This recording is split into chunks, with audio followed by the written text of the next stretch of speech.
I would like your opinion. Maybe this could be like when I ask Hank for his opinion and then I always go with the thing that he doesn't want. Not intentionally, it just always happens that way. Hank has been building out a new chicken coop for me, and actually it used to be goat housing and it used to be our goat feeders, but we no longer have goats.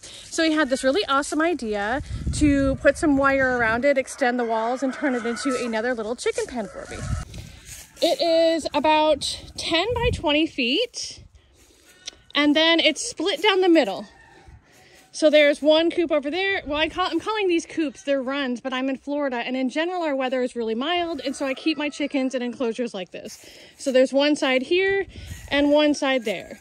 These are gonna come out and there'll be nesting boxes along this center wall that splits the two coops down the middle. It's a pretty good size.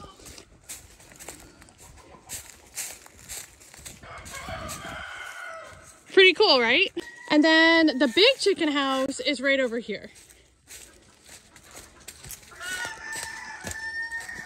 So the question is, who gets to be moved in it? Because Hank has this idea that he wants it to be like a little fairy tale chicken house, as he calls it. Those are his words. And he wants the Cochins and the Silkies to be in there because he wants to be able to walk by that coop and see the Cochins and the Silkies because they're so cute and beautiful. The Cochins, they are really beautiful. I agree. But there's only 6, 7 of them, you know, so there's going to be 7 of them in that ginormous coop, which is fine because I'm growing out a bunch more Cochins. There will be more Cochins. And he wants to put the Silkies in the other side. Sir? Now the thing about the Silkies is they also sort of act like a grow-out pen for me because they're really great, like surrogate, foster, broody moms. So I often end up putting new baby chicks that I put outside in with the Silkies until I split them up into other pens. However, my idea was to put the Cochins in one side and the Morans in the other side because there's like 16 Morans in this 20 by 6 foot pen, which is good. That's a good size, but there's more. Like I have more Morans in this pen than any other of my breeds in any pen. So I thought that they deserve a bigger pen. With the Morans, we're talking, Don Juan. You're so beautiful, Don Juan. Every time I see you. And all the ladies. See, this is their pen. But that brings me to the other side of this. I am concerned that if I move the Morans into a new pen in a new nesting box, they're going to be frustrated with me and they're going to stop laying for a period of time.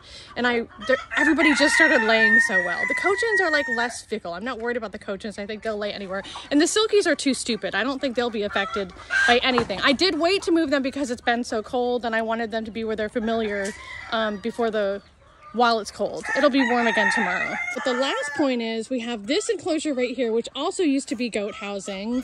Right now I use as a storage shed. And what are you guys doing in here?